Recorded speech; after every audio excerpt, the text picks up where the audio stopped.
ಆತ್ಮೀಯ ಬಂಧುಗಳೇ, ಶ್ರೀಮದ್ ಭಗವದ್ಗೀತೆ ತತ್ವ ವಿವೇಚನೆ ಟೀಕಾ ಅಧ್ಯಾಯ 6 ಆತ್ಮ ಸಂಯಮ ಯೋಗ. ಇದರಿಂದ ಇವತ್ತು 15ನೇ ಶ್ಲೋಕವನ್ನು ತಿಳ್ಕೊಳ್ಳೋಣ. ಶ್ಲೋಕ 15. ಯುಂಜನ್ನೇವಂ ಸದಾತ್ಮಾನಂ ಯೋಗಿ ನಿಯತಮಾನಸಃ ಶಾಂತಿಂ ನಿರ್ವಾಣ ಪರಮಾಂ ಮತ್ಸಂಸ್ಥಾಮಧಿಗಚ್ಚತಿ. ಅನುವಾದ: ಮನಸ್ಸನ್ನು ವಶಪಡಿಸಿಕೊಂಡಿರುವ ಯೋಗಿಯು ಈ ಪ್ರಕಾರವಾಗಿ ಆತ್ಮವನ್ನು ಪರಮೇಶ್ವರ ಸ್ವರೂಪನಾದ ನನ್ನಲ್ಲಿ ನಿರಂತರವಾಗಿ ತೊಡಗಿಸುತ್ತಾ ನನ್ನಲ್ಲಿರುವ ಪರಮಾನಂದದ ಪರಾಕಾಷ್ಠಾರೂಪಿಯಾದ ಶಾಂತಿಯನ್ನು ಪಡೆಯುತ್ತಾನೆ. ಇದು ಶ್ಲೋಕ ಮತ್ತು ಅದರ ಅನುವಾದ. ಈಗ ಭಾವಾರ್ಥದ ಮೂಲಕ ನಾವು ಇದರ ಅರ್ಥವನ್ನು ತಿಳ್ಕೊಳ್ಳೋದಕ್ಕೆ ಪ್ರಯತ್ನ ಮಾಡೋಣ. ಈಗ ಹಿಂದಿನ ಶ್ಲೋಕಗಳಲ್ಲಿ ಧ್ಯಾನದ ಸಾಧನೆ ಹೇಗೆ ಮಾಡಬೇಕು ಅಂತೆಲ್ಲ ಹೇಳ್ದ.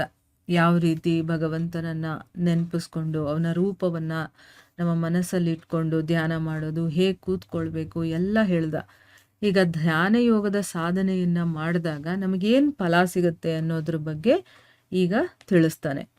ಏನು ಅಂತಂದರೆ, ಮನಸ್ಸನ್ನು ವಶಪಡಿಸ್ಕೊಂಡಿರುವಂತಹ ಯೋಗಿ ಈ ರೀತಿ ಆತ್ಮವನ್ನು ಪರಮೇಶ್ವರ ಸ್ವರೂಪನಾದಂತಹ ನನ್ನಲ್ಲಿ ನಿರಂತರವಾಗಿ ತೊಡಗಿಸ್ತಾ ನನ್ನಲ್ಲಿರುವಂತಹ ಪರಮಾನಂದದ ಪರಾಕಾಷ್ಠರೂಪಿಯಾದಂತಹ ಶಾಂತಿಯನ್ನು ಪಡಿತಾನೆ. ನನ್ನ ಧ್ಯಾನ ಮಾಡಿದ್ರೆ ಏನು ಸಿಗುತ್ತೆ ಅಂತ ಭಗವಂತ ಹೇಳ್ತಾ ಇದ್ದಾನೆ. ನನ್ನಲ್ಲಿರುವಂತಹ ಪರಮ ಆನಂದ, ಅದಕ್ಕೆ ಬೇರೆ ಸಾಟಿನೇ ಇರೋದಿಲ್ಲ. ಅಷ್ಟೊಂದು ಅಮಿತವಾದಂತಹ ಆನಂದದ ಪರಾಕಾಷ್ಠ ರೂಪಿ ಏನು ಅಂತಂದರೆ ಶಾಂತಿ. ಈಗ ನಾವೆಲ್ಲರೂ ಕೂಡ ನನಗೆ ಶಾಂತಿ ಇಲ್ಲ, ನೆಮ್ಮದಿ ಇಲ್ಲ, ಶಾಂತಿ ಇಲ್ಲ, ನೆಮ್ಮದಿ ಇಲ್ಲ, ಅದಕ್ಕೋಸ್ಕರ ನಾನು ಏನು ಮಾಡಬೇಕು ಅಂತ ಹುಡುಕಾಡ್ತಿರ್ತೀವಿ ಅಲ್ವಾ. ಕೆಲವರು ಏನು ಅಂದ್ಕೊಳ್ತೀವಿ, ದುಡ್ಡಿದ್ದು ಬಿಟ್ಟರೆ ನನಗೆ ಶಾಂತಿ ಸಿಗುತ್ತೆ, ಮನೆ ಇದ್ದು ಬಿಟ್ಟರೆ ನಂಗೆ ಶಾಂತಿ ಸಿಗುತ್ತೆ, ನೆಮ್ಮದಿ ಸಿಗುತ್ತೆ ಅಂತೆಲ್ಲ ಅಂದ್ಕೊಳ್ತೀವಿ. ಇಲ್ಲ, ಯಾವಾಗ ನಾವು ಭಗವಂತನನ್ನು ಪಡ್ಕೊಳ್ತೀವೋ ಆಗ ನಿಜವಾದ ಶಾಂತಿ ಅನ್ನೋದು ಸಿಗೋದು. ಯಾಕಂದರೆ ಅವನೇ ಶಾಂತಿ. ಶಾಂತಿ ಅಂತಂದರೆ ಬೇರೆ ಅಲ್ಲ, ಭಗವಂತ ಅಂತಂದರೆ ಬೇರೆ ಅಲ್ಲ. ಅದಕ್ಕೋಸ್ಕರನೇ ಯಾರು ಭಗವಂತನ ವಿಷಯಗಳಲ್ಲೇ ತೊಡಗಿರ್ತಾರೋ, ಅವರ ಜೀವನ ಸಾಧಾರಣವಾಗಿರುತ್ತೋ, ಐಹಿಕದಿಂದ ಹೊರಗಡೆ ಬಂದಿರುತ್ತೋ, ಅವರು ಶಾಂತವಾಗಿರ್ತಾರೆ, ನೆಮ್ಮದಿಯಾಗಿರ್ತಾರೆ. ಅವ್ರಿಗೆ ಏನಾಗ್ತಾ ಇದ್ರೂ ಅವ್ರ ತಲೆಗೇನು ಎಫೆಕ್ಟ್ ಆಗೋದಿಲ್ಲ. ಈಗ ನಮಗೊಂದು ಚಿಕ್ಕ ಒಂದು ಘಟನೆ ನಡೆದುಬಿಟ್ರೂ ನಾವು ತಡ್ಕೊಳ್ಳೋದಿಲ್ಲ. ಅಂದರೆ ನಮ್ಮ ಮನ್ಸಿಗೆ ಅಷ್ಟು ತೊಗೊಂಡ್ಬಿಡ್ತೀವಿ. ಯಾಕೆ? ಐಹಿಕದ ಬಗ್ಗೆ ನಮ್ಗೆ ಅಷ್ಟು ಅಟ್ಯಾಚ್ಮೆಂಟ್ ಇರೋದ್ರಿಂದ.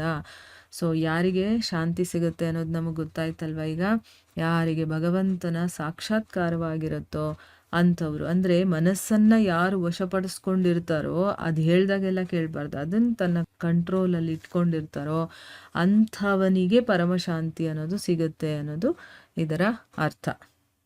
ಈಗ ಪ್ರಶ್ನೆ ಏನು ಅಂತಂದರೆ, ಇಲ್ಲಿ ಯೋಗಿಯ ಜೊತೆ ನಿಯತ ಮಾನಸಃ ಅನ್ನುವಂಥ ವಿಶೇಷಣವನ್ನು ಕೊಟ್ಟಿದ್ದಾರಲ್ಲ, ಇದಕ್ಕೆ ಅರ್ಥ ಏನು ಅಂತ ಪ್ರಶ್ನೆ. ನಿಯತ ಮಾನಸಃ ಅಂದರೆ ಮನಸ್ಸನ್ನು ನಿಯಂತ್ರಣದಲ್ಲಿ ಇಟ್ಕೊಂಡಿರುವಂಥವನು ಅಂತ ಅರ್ಥ. ಅಂದರೆ ಇಲ್ಲಿ ಯಾಕೆ ಯೋಗಿಯ ಜೊತೆ ಆ ಒಂದು ಪದವನ್ನು ಕೊಟ್ಟಿದ್ದಾರೆ ಅಂತ ಕೇಳ್ತಾ ಇದ್ದಾರೆ. ಉತ್ತರ ಏನು ಅಂತಂದರೆ, ಮನಸ್ಸು ಮತ್ತು ಅಂತಃಕರಣವನ್ನು ಯಾರು ಚೆನ್ನಾಗಿ ವಶ ಮಾಡಿಕೊಂಡಿರ್ತಾನೋ ಅಂಥವರನ್ನು ನಿಯತ ಮಾನಸ ಅಂತ ಹೇಳ್ತಾರೆ. ಇಂತಹ ಸಾಧಕ ಮೇಲೆ ಹೇಳಿರುವ ರೀತಿಯಿಂದ ಧ್ಯಾನ ಯೋಗದ ಸಾಧನೆಯನ್ನು ಮಾಡಬಹುದು. ಎಲ್ಲರೂ ಮಾಡೋದಕ್ಕಾಗೋದಿಲ್ಲ.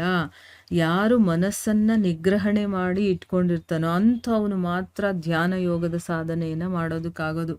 ಧ್ಯಾನಕ್ಕೆ ಕೂತ್ಕೊಂಡ್ರೆ ಮನಸ್ಸು ಆ ಕಡೆ ಈ ಕಡೆ ಹೋಗ್ತಾ ಇರುತ್ತೆ, ಏನೇನೋ ಮಾತಾಡ್ತಾ ಇರುತ್ತೆ, ಬೇರೆ ಬೇರೆ ವಿಷಯಗಳನ್ನು ನಮ್ಮ ತಲೆಯಲ್ಲಿ ತಂದು ಹಾಕ್ತಾ ಇರುತ್ತೆ.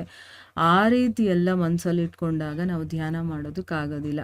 ಅದಕ್ಕೆ ಮನಸ್ಸು ಮತ್ತು ಅಂತಃಕರಣವನ್ನು ಯಾರು ವಶ ಮಾಡಿ ಇಟ್ಕೊಂಡಿರ್ತಾರೋ ಅಂಥವರು ಮಾತ್ರ ಈ ಧ್ಯಾನ ಯೋಗದ ಸಾಧನೆಯನ್ನು ಮಾಡ್ಬೋದು.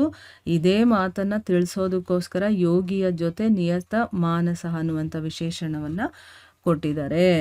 ಇನ್ನು ಮುಂದಿನ ಪ್ರಶ್ನೆ ಏನು ಅಂತಂದರೆ, ಈ ರೀತಿಯಿಂದ ಆತ್ಮವನ್ನು ನಿರಂತರ ಪರಮೇಶ್ವರನ ಸ್ವರೂಪದಲ್ಲಿ ತೊಡಗಿಸೋದು ಅಂತಂದರೆ ಏನು ಅರ್ಥ ಅಂತ ಇಲ್ಲಿ ಪ್ರಶ್ನೆ ಕೇಳಿದ್ದಾರೆ. ಏನು ಅಂತಂದರೆ, ಈಗ ಮೊದಲನೇ ಕ್ವಶ್ಚನಲ್ಲಿ ಹೇಳಿರೋ ಪ್ರಕಾರ ಮನಸ್ಸು ಮತ್ತು ಬುದ್ಧಿಯಿಂದ ಕಂಟಿನ್ಯೂಯಸ್ ಆಗಿ ನಿರಂತರವಾಗಿ ತೈಲಧಾರೆಯ ಹಾಗೆ ಅವಿಚ್ಛಿನ್ನ ಭಾವದಿಂದ, ಅಂದರೆ ಎಲ್ಲೂ ತುಂಡಾಗಬಾರ್ದು, ನಮ್ಮ ಮನಸ್ಸು ಸದಾ ಭಗವಂತನ ಸ್ವರೂಪದ ಚಿಂತನೆಯನ್ನೇ ಮಾಡ್ತಾ ಇರಬೇಕು. ಈಗ ನೋಡಿ, ನಾವು ಕೂತ್ಕೊಂಡು ಓದ್ತಾ ಇರ್ತೀವಿ ಅಥವಾ ಕೇಳ್ತಾ ಇರ್ತೀವಿ ಅಥವಾ ಧ್ಯಾನನೇ ಮಾಡ್ತಾ ಇರ್ತೀವಿ ಅಂತ ಇಟ್ಕೊಳ್ಳಿ. ಆಗ ಮನಸ್ಸೇನಾಗುತ್ತೆ, ಒಂದು ಕ್ಷಣ ಆ ಕಡೆ ಈ ಕಡೆ ಹೋಗಿ ಬರುತ್ತೆ ಅಲ್ವಾ? ಆ ರೀತಿ ಮಾಡಬಾರ್ದು. ಅದು ಸದಾ ಭಗವಂತನ ಒಂದು ಚಿಂತನೆಯಲ್ಲೇ ತೊಡಗಿರಬೇಕು ಮತ್ತು ಅದರಲ್ಲೇ ನಿಶ್ಚಲ ಭಾವದಿಂದ ತನ್ಮಯವಾಗೋದು. ಅಂದರೆ ಏನು? ಅದರಲ್ಲೇ ಮುಳುಗೋಗೋದು. ಮೈ ಮನಸ್ಸು ಯಾವುದ್ರ ಕಡೆನೂ ಅವನಿಗೆ ಗಮನನೇ ಇರೋದಿಲ್ಲ, ಶರೀರದ ಒಂದು ಪ್ರಜ್ಞೆನೇ ಇರೋದಿಲ್ಲ.